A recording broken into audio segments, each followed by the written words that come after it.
This painting took me around 2 hours to complete, and in this video you're going to see exactly how it came together. From the first loose sketch all the way to the final image. My name is Victor, I work as a concept artist, and I'm really excited to show you the process. So, let's start. Now before you rush in and start to throw down brush strokes, slow down a bit because there's one step you absolutely shouldn't skip. You want to start by thinking about your idea and gather reference images. This is very important. It's something that can make or break your image.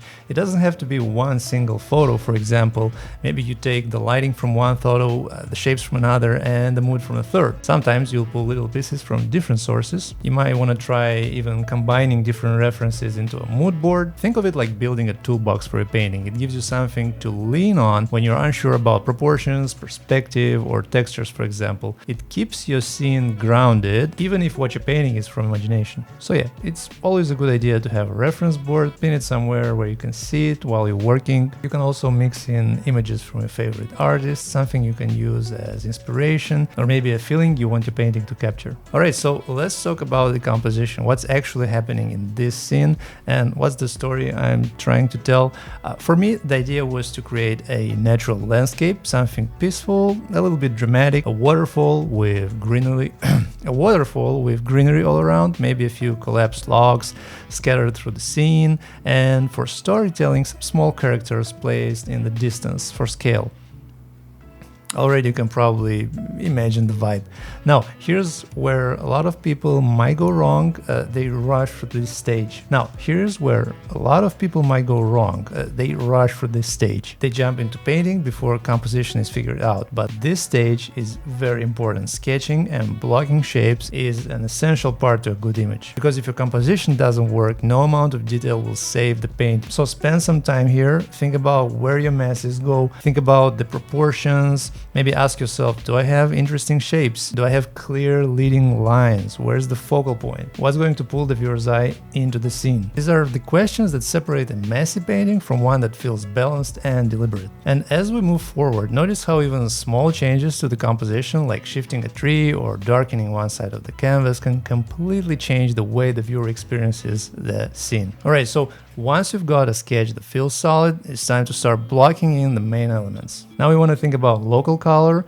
That just means the base color of an object without any lighting or shadows on it yet. For example, the brown of the logs, the gray of the rocks, the green of the moss, things like that. Don't stress about getting it perfect here. Colors can and will change later on, but blocking in local color early helps you get a sense of the whole image. From there, you can start layering in the shadows. This is where the mood starts to come alive. Think about what direction the light is coming from. In this case, I imagine the main light coming from above, so anything facing away from the sky goes into shadow. So anything facing away from the sky goes into shadow. That means the underside of the logs, cracks in the rocks, and the base areas beneath the waterfall. Pick a darker value and mark those shadow areas, and don't just fill them in flat. Ask yourself, is this a soft shadow? Is it a hard edge? Does the form curve gradually, or is there any crazy transition? That's how you start describing the form, is the difference between a flat object and a 3D object, albeit on a 2D surface. Alright, at this stage you also want to keep in mind your focal area. I wanted it to be the waterfall in the middle with some characters perched at the top, so I started adding more detail there just to pull the viewer's eye in. Added broken rocks, uneven shapes, and gave them a little bit of direction so they didn't feel like flat slabs. And then there's the water in the foreground. This was a huge shape and I didn't want to leave it blank, so I blocked in some reflections. At first, they don't have to be super accurate, just enough to break the shape and give it some variety. Later, you can refine them. Here's a neat trick for the water. You can use a smudge brush, paint in your reflections and textures, then lightly smudge them horizontally. Those strokes instantly start to mimic the look of a water surface. And honestly, this little approach is often enough to sell the illusion, at least at this stage, that you're looking at a water plane. Once the water is blocked in, you can turn back to the background. It had been sitting empty and it needed some attention. I dropped in some foliage using brush strokes to suggest clusters of leaves and bushes. In this case, I duplicated and rearranged shapes, moving them around to test out different compositions. Then I added saplings, some thin tree trunks, some extra grass, but here's the key: don't make your background too contrasty. If the background competes with the focal point, the whole image kind of falls apart. So keep the background softer, less noisy, less defined. That way the eye naturally travels toward your main subject. Once that was in place, I went back to the waterfall, this time adding a little bit of depth, because waterfalls aren't solid white shapes, they're a little bit transparent, translucent, you should be able to see hints of rock behind the falling water. So I painted in some darker marks where the rocks were visible through the water, and instantly the scene felt richer.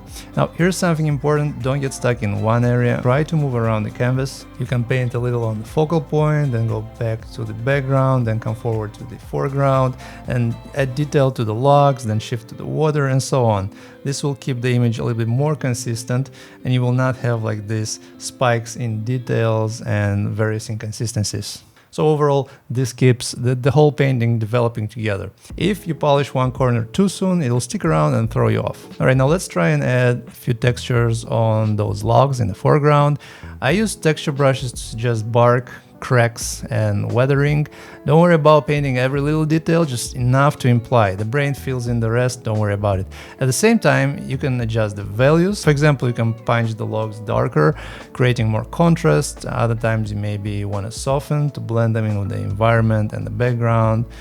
Just try to judge your composition. I also closed the bottom right gap of the canvas, filling it with debris and moss. I think that small change balanced the composition a bit better. Alright, and another important tip is to check your image in black and white, flip it grayscale and see if the values still work. If your focal point is readable in black and white, your painting will work in color as well. And again, moving on to other elements.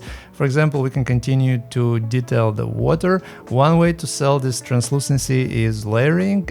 You can create multiple blurry layers stacked on top of each other. This will give the sense of depth that you're seeing both on the water surface and whatever is beneath it. You can even generate random textures, stretch them out, blur them slightly, and use them as overlays as well. Suddenly you've got the suggestion, and this way suddenly you've got the suggestion of ripples or currents, ripples or currents. One thing I wanted to fix was the connection between the waterfall and the background. It felt a little bit disconnected, so I added another waterfall in the far distance. A huge one, sort of faded out and soft, not competing with the main one, just enough to give a sense of scale and unity. In order to do this, I also stretched the canvas taller as well. And that's something worth remembering. If your composition isn't working, you can always change your canvas proportions so you don't have to feel locked in. Once the distant waterfall was in place, the whole scene felt a bit more cohesive. After that, I circled back to the water surface again, this time refining reflections, adding more precision, making sure that the angles match the perspective. This step really sells the illusion of water surface. You can throw in some ripples, small foam patches, bits of water splashing at the base of the falls, tiny details that add richness without overwhelming the image. But if you see that the image becomes a bit too noisy, you can lower the opacity or even mask them out. And at this point I wanted to polish the waterfall a bit more, add some splashes, add some particles, refine the edges where water meets the rock. I also unified the environment with some patches of moss and grass scattered throughout, a few little touches that tie everything together. Hey guys, remember there is a free brush pack link in the description, so feel free to grab it and have fun with it.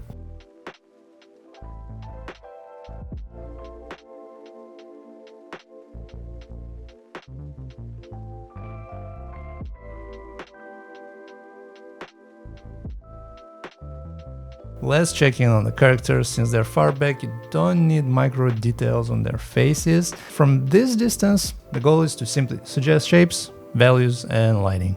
I split their costumes into simple value blocks, added some shadows across their faces, suggested light hitting from the right side, and most importantly, I made sure that the values match the environment. Nothing would stand out worse than, if the environment, the values of the environment and the characters within it are different and everything looks off.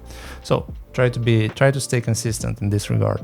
And remember, in this case, the characters aren't the star of this painting. They're there for scale and a little bit of storytelling, so don't worry about rendering them too much. So now I will spend a little bit of time and continue to detail these characters. I'll think about materials a little bit, but mainly about lighting and how to integrate them better in the environment, making sure that the shadows work accordingly, and just a few details on top, not too much, because as I said before, the characters are pretty far away from the viewer's perspective.